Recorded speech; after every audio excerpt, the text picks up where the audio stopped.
Assalamualaikum warahmatullahi wabarakatuh. Halo semua, kembali lagi di channel Reda Manhwa. Kali ini Mimin akan melanjutkan sebuah komik yang berjudul Kesatria Kegelapan yang sangat jenius. Dan apabila kalian masih bingung dengan alur ceritanya, kalian bisa cek deskripsi atau langsung saja menuju playlist yang ada di halaman channel ini untuk memulainya dari part 1. Tanpa basa-basi lebih jauh, mari kita masuk di part 29. Cerita dimulai sebelum mereka berpindah tempat akibat magic teleportasi yang tiba-tiba saja berada di bawah telapak kaki mereka. Knock pun menyelipkan sebuah gulungan surat pada kudanya itu. Lalu ia pun memerintahkan kepada kudanya untuk pergi menyampaikan surat laporan itu kepada Vernon yang telah menunggu mereka pada titik permulaan dimulainya pacuan kuda itu. Sebenarnya selain memberikan sebuah laporan, Knock juga berencana untuk melepaskan kudanya dari ancaman kematian sihir teleportasi. Meskipun pada dasarnya Knock mampu membangkitkan kudanya itu menggunakan kekuatannya, akan tetapi hal itu akan beresiko di lain waktu. Beberapa saat kemudian, sebagian dari mereka perlahan mulai tersadar dari pingsan akibat efek samping dari kekuatan magic teleportasi itu. Terlihat mereka semua begitu pusing, bahkan sebagian dari mereka ada juga yang masih tidak mampu untuk bangkit. Mereka bertanya-tanya kemana perginya kuda mereka dan mengapa mereka telah berpindah menuju ke dalam hutan. Melihat reaksi mereka yang begitu terkejut akan kejadian itu, Knock pun bergumam, di dalam game Inner Lunatic, situasi yang seperti ini akan memaksamu untuk tetap menutup mata dan juga membuka telinga, karena ini adalah sebuah pertanda akan terjadinya hal mengerikan yang akan datang. Dengan kata lain, ini adalah waktu yang tepat untuk menemui jalan buntu. Kemudian Knock berkata, magic ini sangat berbeda dengan magic yang dimiliki oleh Dekan Noah karena yang aku lihat bahwa rumusnya sendiri tampaknya tidak stabil. Tepat di belakangnya, Penelope bertanya apakah Knock tahu apa yang terjadi kepada mereka semua sehingga mereka telah terdampar di dalam hutan. Menanggapi pertanyaan itu, Knock berkata, aku pun tidak tahu, tetapi aku mencoba untuk mencari tahu alasannya. Namun aku bisa memastikan kalau ini adalah perbuatan seseorang yang berada di luar akademi.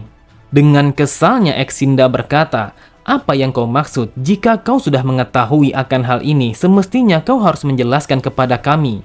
Namun Exinda langsung terdiam ketika Knock yang berkata, sadarilah di mana posisimu, apakah kau lupa bahwa derajatmu tidak sama seperti Tuan Putri Penelope?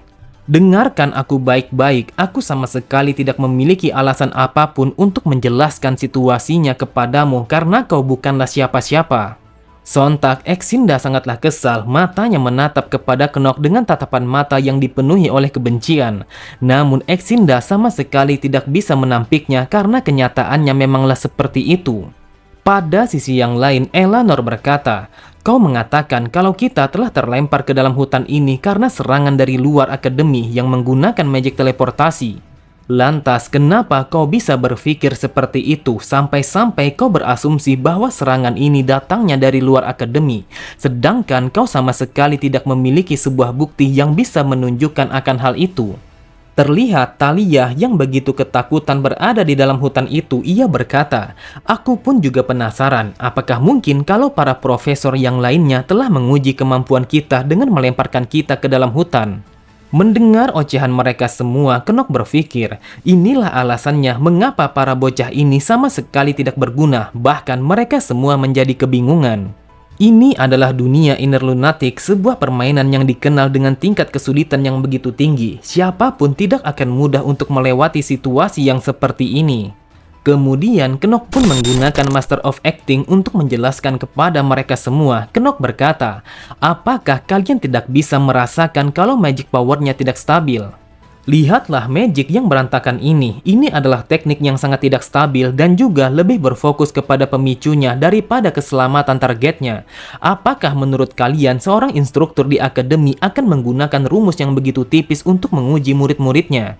Knock pun berpikir ini hanyalah permainan tebak-tebakan saja, akan tetapi tidak ada satu pun dari mereka yang tahu akan cerita sebenarnya. Hanya aku satu-satunya orang yang telah menyelesaikan permainan pada tingkat kesulitan yang begitu tinggi ini sebanyak 27 kali. Jadi sudah pasti hanya aku yang telah mengetahui kebenarannya.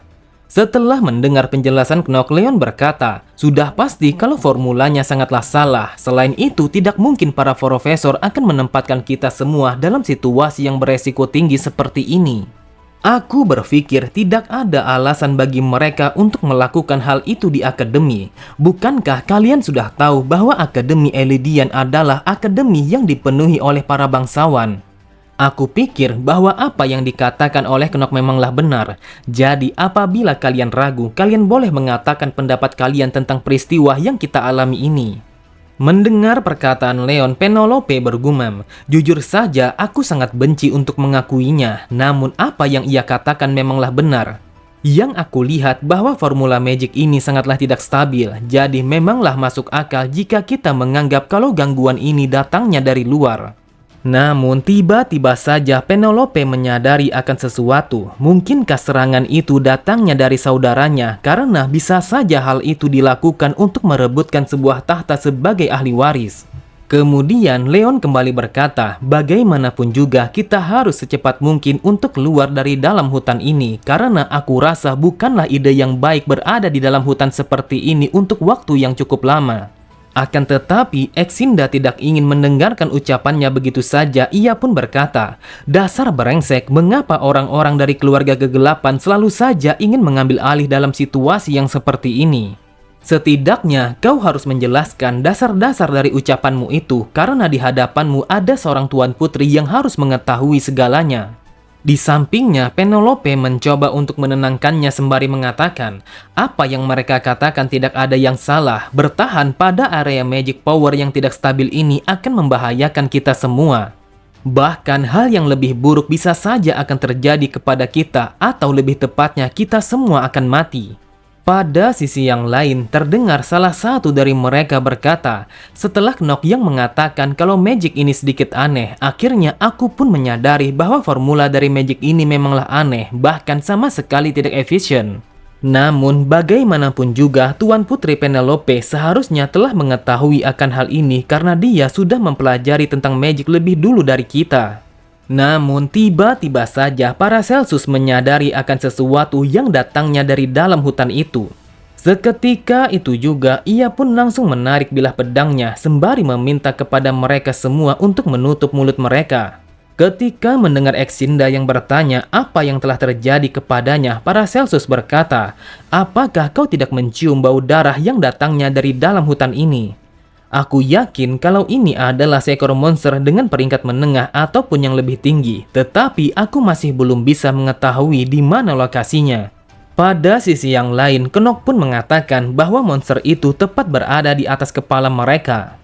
Benar saja, tepat di atas kepala mereka terlihat seekor burung yang begitu besar telah bersiap untuk menyerang mereka semua.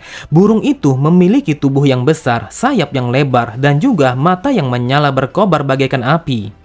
Akan tetapi, tanpa pikir panjang sedikit pun, Knock langsung berlari sambil menebaskan bilah pedangnya untuk membunuh monster itu. Bahkan tidak hanya sampai di situ saja, Knock juga mematahkan salah satu dari sayap monster itu sehingga membuatnya langsung tersungkur ke atas tanah. Lalu Knock berkata, semestinya kalian harus bersiap dengan datangnya serangan yang tiba-tiba seperti ini. Apakah kalian pikir dengan diam dan juga kepanikan seperti ini akan bisa menyelamatkan nyawa kalian dari bahaya yang datang kepada kalian? Kalian semua dengarkan aku baik-baik, mulai dari sekarang akulah yang akan memimpin di dalam pertempuran ini. Lalu prioritas utama kita adalah melindungi Putri Penelope dari sesuatu yang akan membahayakan nyawanya. Dan juga kita akan mencari cara untuk kembali ke akademi. Sontak mereka semua begitu terkejut, masing-masing dari mereka telah mengatakan sesuatu yang negatif kepada Knock yang memimpin mereka semua. Mereka sama sekali tidak menyangka kalau Knock yang akan menjadi pemimpin di dalam kelompok itu. Mereka berkata, dasar sialan, mengapa bajingan itu yang akan memimpin kami? Bukankah bajingan itu selalu saja membuat onar di dalam akademi? Lalu apakah semuanya akan baik-baik saja kalau dia yang akan menjadi pemimpin? Mendengar perkataan Knock, Penelope bergumam. Dia adalah orang pertama yang mengetahui akan datangnya sebuah ancaman dari serangan seekor monster yang bahkan tidak bisa kami rasakan kehadirannya. Knock von Renhever, bocah bajingan itu, apakah benar kalau dia benar-benar telah berubah dari sesuatu yang kami ketahui sebelumnya? Cerita berpindah pada titik pertama dimulainya pacuan kuda yang diadakan oleh Vernon. Sambil memperhatikan jamnya, Vernon berkata, apakah mereka sangat buruk dalam menunggang kuda sampai-sampai tidak ada satupun dari mereka yang sampai ke tempat ini. Ini adalah rekor terburuk yang pernah ada selama aku menjadi seorang profesor Akademi Elidian. Aku tidak menyangka kalau murid di tahun ini benar-benar begitu buruk. Namun sebenarnya Vernon begitu heran karena pada dasarnya tidak akan membutuhkan waktu yang lama untuk bisa mencapai titik permulaan. Dataran ini cukuplah luas dibandingkan hutan itu. Akan tetapi 3 jam adalah waktu yang cukup lama untuk mengitari wilayah itu. Jadi mengapa sampai saat ini mereka semua tidak ada yang kembali? Tiba-tiba saja tepat di belakangnya terlihat Profesor Las yang melaju bersama kudanya. Di saat itu Las berteriak kalau situasinya sangatlah berbahaya. Melihat kedatangan Las, Vernon begitu heran karena Las datang ketika ia masih memiliki mata pelajaran pada kelas 1 dan juga kelas 2. Namun Las tidak menanggapi pertanyaan itu. Ia berkata, kita berada dalam situasi yang berbahaya, jadi di mana para murid? Vernon pun mengatakan kalau mereka telah melakukan berpacu kuda. Akan tetapi Vernon langsung terdiam ketika ia tiba-tiba saja merasakan suara guncangan yang datangnya dari suatu tempat. Bahkan pada saat yang bersamaan Vernon merasakan bahwa ada sesuatu yang tidak beres. Vernon pun bertanya apa yang telah terjadi. Dengan wajah yang begitu panik, Las berkata, seseorang dengan energi magic telah terlibat dalam kejadian ini. 3 jam yang lalu kami menemukan bahwa ada sebuah jejak dari formula magic yang begitu besar telah diaktifkan di tempat ini. Mendengar informasi itu, Vernon berkata, dasar brengsek, mengapa situasi yang seperti ini telah terjadi ketika Noah sedang pergi? Jadi mau tidak mau kita harus menyelesaikannya. Tidak lama kemudian, terlihat seekor kuda telah berlari menuju kepada mereka, yang mana kuda itu tidak lain adalah seekor kuda yang dimiliki oleh Knock. Vernon pun menyadari bahwa kuda itu telah membawa sebuah surat yang memang ditunjukkan kepadanya. Lalu Vernon mengambil surat itu untuk mencari tahu apa yang tertulis di dalamnya. Dan ternyata di dalam surat itu telah dituliskan bahwa iblis telah berkeliaran di dalam hutan tanpa nama, dan para murid meminta sebuah bantuan kepada para profesor karena sebagian dari murid tidak mampu untuk menghadapi situasi yang berbahaya seperti ini. Setelah membaca surat itu, dengan kesalnya Vernon berkata, dasar brengsek, mengapa seekor iblis telah muncul di dalam hutan tanpa nama? Jika kita tidak pergi sekarang juga, maka para murid akan berada dalam situasi yang berbahaya. Terlihat mereka berdua langsung melaju bersama kudanya untuk menuju di mana asalnya para murid telah menghilang. Lalu Vernon bergumam, setidaknya kami harus membutuhkan waktu selama 2 hari untuk bisa mencapai sebuah hutan tanpa nama. Dan kami sudah sangat terlambat untuk menggunakan sebuah magic teleportasi. Jadi aku berharap kalau mereka baik-baik saja. Di tempat yang berbeda, Knock telah berhasil mengalahkan monster itu yang telah menyerang secara tiba-tiba. Knock mampu mengalahkannya meskipun hanya seorang diri. Lalu Knock pun membersihkan bilah pedangnya yang masih berlumuran dengan darah hitam setelah pertarungannya melawan monster itu. Di sampingnya, Exinda berkata, Knock von Renhever, meskipun aku benci untuk mengakuinya, tetapi aku setuju dengan penilaianmu. Akan tetapi, Knock menanggapi perkataannya itu dengan mengatakan, tutuplah mulutmu itu karena aku tidak ingin mendengar permintaan maaf yang tidak tulus seperti itu. Kemudian Knock menatap kepada Penelope. Ia berkata, wahai Tuan Putri, kejadian ini telah berhubungan dengan kejadian yang sebelumnya. Jadi izinkan aku untuk memimpin pasukan ini. Putri Penelope, aku akan melindungimu dengan segala cara, meskipun hal itu sangatlah berbahaya dan itu adalah hukum kekaisaran. Namun Penelope berkata, di sini aku adalah seorang putri dari kekaisaran, jadi sudah pasti kalau aku yang akan memimpin semua orang. Meskipun Knock begitu kesal setelah Penelope yang menolaknya untuk memimpin pasukan itu, Knock pun mencoba untuk bersikap santai.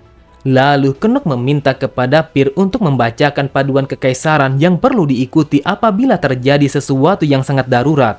Pir pun mengatakan bahwa yang paling utama adalah untuk melindungi keluarga kekaisaran dan itu adalah sesuatu yang paling mutlak. Lalu komando akan diberikan kepada seorang kesatria atau magician dengan level yang tertinggi.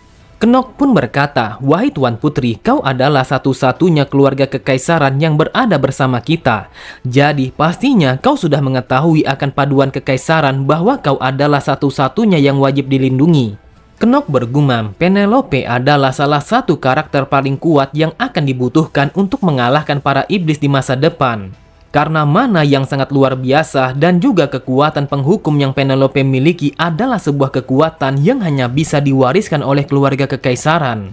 Kemudian Knock kembali berkata, ini adalah tugas bagi semua rakyat kekaisaran untuk melindungi darah dari keluarga kekaisaran. Oleh karena itu, meskipun semua orang yang ada di sini telah mati, namun Tuan Putri tetaplah harus hidup. Dan itu adalah sebuah hukum kekaisaran yang sangat mutlak. Jika mereka menjauh tanpa melindungi Tuan Putri, kemudian sang putri mengalami luka atau apapun itu, maka mereka akan dihukum berdasarkan hukum kekaisaran. Oleh sebab itu, dalam keadaan yang darurat seperti ini, maka pendapat dari pihak yang terkuat harus dicari dan juga diikuti karena itulah hukum yang berlaku bagi kekaisaran. Lalu, orang yang mampu membuat keputusan untuk menilai selama penyergapan itu dan juga dengan cepat merespon situasinya tidak lain adalah aku. Oke semua, cukup sampai di sini dulu pembahasan alur cerita kita. Sampai jumpa di video selanjutnya. Wassalamualaikum warahmatullahi wabarakatuh.